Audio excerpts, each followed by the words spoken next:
अरे क्या कर दिया दिल्ली वालों, आपने दुनिया के सबसे कट्टर ईमानदार नेता का यह हाल कर दिया। दुनिया की सबसे ईमानदार पार्टी की ऐसी दुर्गति।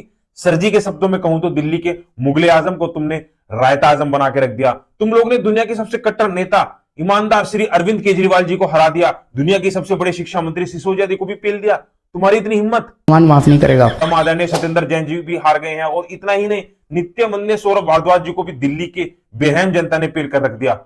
मतलब अगर किसी पार्टी के टॉप लीडर की अपनी अपनी सीटें ही नहीं बचा पा रहे हैं तो आप समझ सकते हैं कि जनता ने उनकी क्या पुंगी बजाई होगी। उन्हें सिर्फ हराया ही नहीं बल्कि उनकी छाती पर घुटना रखकर उनकी जान ही निकाल डाली। मान माफ नहीं करेगा। मैं दिल्ली वालों से पूछना चाहता हूं, ऐसे कौन हराता है? हमें लगा था कि आम आदमी पार्टी 10 से 12 सीटें कम पाएगी, लेकिन तुमने तो उनकी दिल्ली की सल्तनत को उठा के झाग वाली यमुना में ही बहा दिया। क्योंकि हम ईमानदार। माना कि केजरीवाल ने दिल्ली में बुजुर्गों के लिए मुफ्त धार्मिक यात्रा के लिए गाड़ी चला रखी है, इसका मतलब ये थोड़ा ही ना कि भैया आप उन्हें ही हराकर इस बाली उम्र में उन्हें ही धार्मिक यात्रा पर भेज दोगे। ऐसा कैसे? वैसे भी पिछले एक साल में अपने घर से तिहाड़ तक की यात्रा करके काफी थक चुके थे, लेकिन तुम लोगों ने जरा सा भी रहम नहीं दिखाया। अब बताओ कौन करेगा तुम्हारा रोज रोज एंटरटेनमेंट? कौन हर रोज टीवी पर आकर बोलेगा कि एलजी हमें काम नहीं करने दे रहा, सैमसंग हमारे घर में आकर कचरा फेंक चले चला जाता है? कौन बोलेगा? ये सब मैं हैरान हूं दिल्ली वालों, आप लोग इतना बेदर्द कैसे हो सकते हैं? दुनिया भर के लोगों को फ्री में एंटरटेनमेंट के लिए इंस्टा पर रील देखने जाते थे, और तुम्हारे पास तो खुद का 10 साल से अपना फ्री का लाइव एंटरटेनमेंट चल रहा था, मगर तुमने अपने ही हाथों पर छत से अपने लगे एंटीना को उखाड़ दिया। उस आदमी का जो ये बोलता था कि मेरा कोई कुछ नहीं उखाड़ सकता। अगर केजरीवाल भ्रष्टाचारी है तो फिर इस दुनिया के अंदर कोई ईमानदार नहीं। सच बोल रहा हूं, याद करोगे वो दिन जब हर रोज दिल्ली सरकार का एक मंत्री पुलिस वालों की डोली में बैठकर जेल जाया करता था? खुद बताओ कि किस स्टेट में इतना एंटरटेनमेंट होता है? जादूगर में जादूगर। आखिर कौन सा वादा था जो केजरीवाल ने पूरा नहीं किया? उन्होंने कहा था कि दिल्ली को मैं लंदन बना दूंगा। आप जाकर देखो, उनका घर आपको इतना आलीशान कर लंदन में भी नहीं मिलेगा। अब ये आप लोगों की गलती है जिसको ये लग रहा था कि वो पूरी दिल्ली को लंदन बनाने की बात कर रहे थे। तो क्या हुआ जो उन्होंने अपने घर को लंदन बनाने के लिए सरकारी खजाने से 44 करोड़ रुपए उड़ा लिए? कोई बात नहीं, ये अलग बात है कि जब वो दिल्ली के अपने शीश महल में रह रहे थे तो उसी वक्त लाखों दिल्ली वाले नाला फेसिंग घर को छी फेसिंग घर में अपने बदबू का आनंद ले रहे थे। लेकिन दिल्ली वालों को तो यह तसल्ली थी कि उनके शीश महल में कोई ना कोई तो लंदन जैसे घर में रह रहा है। 10-10 एसी लगे हुए शीला दीक्षित के घर पे। केजरीवाल जी ने बोला था मुझे सीएम बना दो, मैं यमुना को साफ कर दूंगा। उन्होंने यमुना को पूरी तरह से साफ भी कर दिया था, लेकिन दिल्ली में पोल्यूशन इतना ज्यादा था कि आप लोगों को कभी यमुना की सफाई दिखाई नहीं दी। और दिल्ली में पोल्यूशन कभी केजरीवाल जी ने नहीं फैलाया, वो तो आम आदमी पार्टी के कामों से बीजेपी वाले इतना ज्यादा जलने लगे थे कि उनकी जलन यानी कि उनकी छाती जब जल रही थी तो उस छाती से निकलने वाली आग की वजह से दिल्ली में धुआं फैल गया था और वो पोल्यूशन जो हो रहा था दिल्ली। लेकिन केजरीवाल जी इसमें कोई गलती नहीं है, मैं बता रहा हूं। हां, दिल्ली में आम आदमी पार्टी से अच्छा परफॉर्मेंस तो कांग्रेस पार्टी कर रही थी। आम आदमी पार्टी ने इस चुनाव में 39 सीटों का नुकसान झेला है, क्योंकि हम ईमानदार। लेकिन दिल्ली में आम आदमी पार्टी से अच्छा परफॉर्मेंस तो कांग्रेस कर रही है।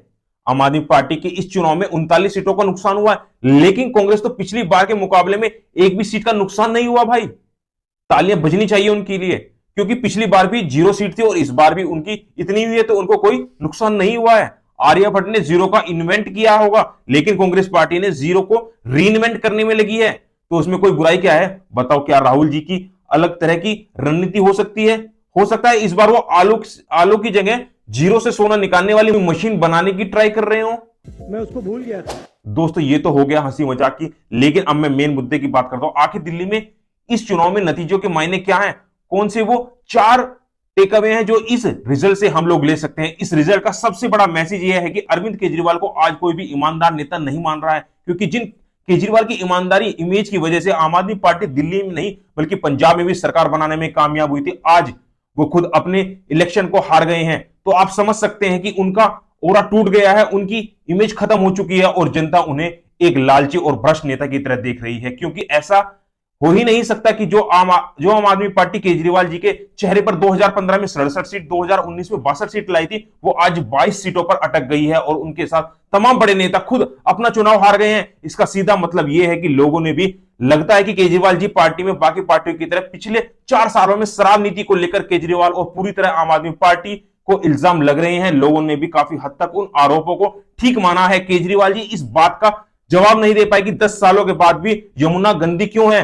वो इस बात को भी क्लियर नहीं कर पाए। आज पंजाब में उनकी सरकार है तो क्या वजह है कि आज भी पंजाब में पराली का धुआं दिल्ली में आ रहा है। इसके अलावा उन्होंने अपने मकान के रेनोवेशन में 44 करोड़ रुपए खर्च करने के लिए, इस खर्च की बात को दिल्ली सरकार ने भी मानती है। तो इन सारे इल्जामों ने उन्हें बाकी पार्टियों की तरह एक और पार्टी बना दिया था जो करप्शन भी कर सकती है और अपनी शानो शौकत के लिए पैसा भी खर्च कर सकते हैं, जिसके नेता अपने फायदे के लिए सरकारी पॉलिसियों को भी बदल सकते हैं। दूसरी चीज ये आम आदमी पार्टी को भारी पड़ी है, वो ये है कि केजरीवाल जी जो पार्टी ने जब जब बीजेपी को गिराने की कोशिश की है वो कोशिश उन्हें भारी पड़ी है। केजरीवाल जी ने कहा है कि हरियाणा वाले यमुना का पानी में जहर मिला रहे हैं, तो चुनाव आयोग ने सबूत मांगे तो सबूत नहीं दे पाए। बीजेपी ने कहा कि आप ये बताओ कि 7,000 करोड़ रुपए यमुना की सफाई के लिए दिए गए थे, तो क्या यमुना साफ हुई? उस पर मुद्दे पर भी पलट गए। फिर 30 जनवरी को अपना घोषणा पत्र लाकर बीजेपी को चैलेंज किया कि आम आदमी पार्टी के लिए आयकर की सीमा 7 लाख से बढ़ाकर 10 लाख करो।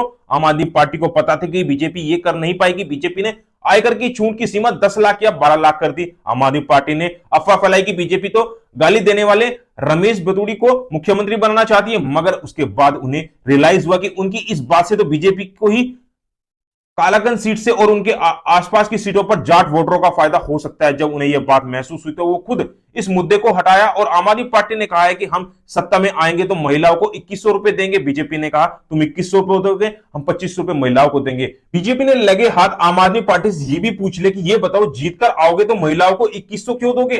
अभी तक तो तुम सत्ता में थे तो अब तक क्यों नहीं दिए? आम आदमी पार्टी इसका जवाब भी नहीं दे पाई। इस तरह आम आदमी पार्टी ने जिस जिस चीजों को मुद्दा बनाया आखिर वही चीज उन पर भारी पड़ी।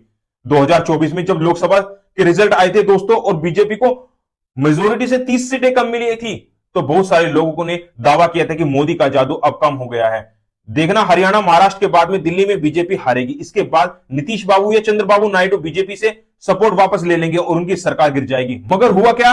हरियाणा में बीजेपी ने सारे अनुमानों पर लात मारते हुए लगातार तीसरी बार सरकार बनाई। महाराष्ट्र में उनकी अलायंस ने इतनी सीटें जीती जितनी महाराष्ट्र की हिस्ट्री में आज तक किसी ने नहीं जीती, और दिल्ली में तो उसने पूरी बाजी ही पलट दी। बहुत सारे लोगों को यह बोल रहे थे कि दिल्ली की राजनीति हरियाणा और महाराष्ट्र की राजनीति से अलग है। दिल्ली में आम आदमी पार्टी के पास केजरीवाल है और बीजेपी के पास कोई चेहरा नहीं है, लेकिन यही बीजेपी आम आदमी पार्टी से उनकी 38 सीट छीन चुकी है। मतलब लोकसभा इलेक्शन के बाद जो ये हवा बन रही थी कि मोदी का जादू कम हो गया है, एक के बाद एक विधानसभा नतीजे ने यह प्रूफ कर दिया है कि मोदी का जादू शायद आज भी अपने चरम पर है। अगर बीजेपी में दिल्ली जैसे स्टेट में भी बिना सीएम के फेस के केजरीवाल जैसे मजबूत और होनहार लीडर को हरा सकते हैं तो यह मोदी का जादू ही है, ऐसा एक्सपर्ट्स बोल रहे हैं। लोकसभा इलेक्शन के बाद से लगातार तीसरा स्टेट इलेक्शन है जहां इंडिया गठबंधन या उसकी पार्टी बीजेपी से हार गई है। आम आदमी पार्टी और कांग्रेस लोकसभा में साथ थे, अलायंस का हिस्सा थे, मगर दिल्ली में वो एक दूसरे से बाल नोच रहे थे। पहली बार राहुल गांधी ने केजरीवाल को शराब घोटाले का क्यों बताया। केजरीवाल ने भी राहुल गांधी पर डायरेक्ट अटैक किया। आज दिल्ली में बीजेपी जीत गई है तो अमर अब्दुल्ला ने ट्वीट करके बताया कि लड़ो आपस में। इससे पहले इंडिया अलायंस की बहुत सारी पार्टियां ममता बनर्जी को अपना फेस बनाने को बोल चुकी हैं, लेकिन कांग्रेस इसके लिए तैयार नहीं हुई। ये लोग महाराष्ट्र में आपस में लड़े थे, तब भी इनकी बहुत सारी उम्मीद थी, लेकिन वहां भी गजब बेइज्जती हुई। कश्मीर इलेक्शन हुए तो वहां पर भी इंडिया अलायंस की पार्टी आपस में लड़ी। मतलब आप ये कह सकते हैं कि India alliance the end alliance हो चुका है। दोस्तों ये थे कुछ बड़े टेक अवे इस इलेक्शन का, लेकिन केजरीवाल का खुद इलेक्शन हारना मुझे लगता है कि इंडिया पॉलिटिक्स के पिछले 10 सालों की सबसे बड़ी खबर है। जिस आदमी ने पॉलिटिक्स में आते ही भूचाल मचा दिया हो, जिसकी ईमानदारी और नई तरीके की पॉलिटिक्स से पूरी दुनिया में चर्चा हो रही थी, अगर वो खुद करप्शन और आरोपों के जेल जाते हैं और फिर अपना चुनाव भी हार जाते, तो इससे बड़ी खबर और कुछ नहीं हो सकती। ये किसी फिल्मी कहानी से कम नहीं है। केजरीवाल की इस हार ने यह प्रूफ कर दिया कि जनता एक दिन में किसी को भी फर्श से हर्ष तक पहुंचा सकती है और उसी आम आदमी पार्टी को दोबारा पलटकर जमीन पर भी ला सकती है। इस रिजल्ट के साथ ही केजरीवाल जी को पॉलिटिक्स हमेशा के लिए खत्म ना हुई हो, लेकिन इस रिजल्ट में बहुत सारे लोगों के लिए बहुत सारे सबक छिपे हैं। आप हमें कमेंट बॉक्स में लिखकर यह बताएं कि आम आदमी पार्टी की दिल्ली में जो गत हुई है उसकी आपके हिसाब से क्या वजह है, और खुद केजरीवाल जी चुनाव हारने को आप लोगों को कैसा देखते हैं। बाकी आपको वीडियो अच्छी लगे तो अपने दोस्तों के साथ जरूर शेयर करिएगा। मिलते हैं आपसे नेक्स्ट वीडियो में। Thank you so much.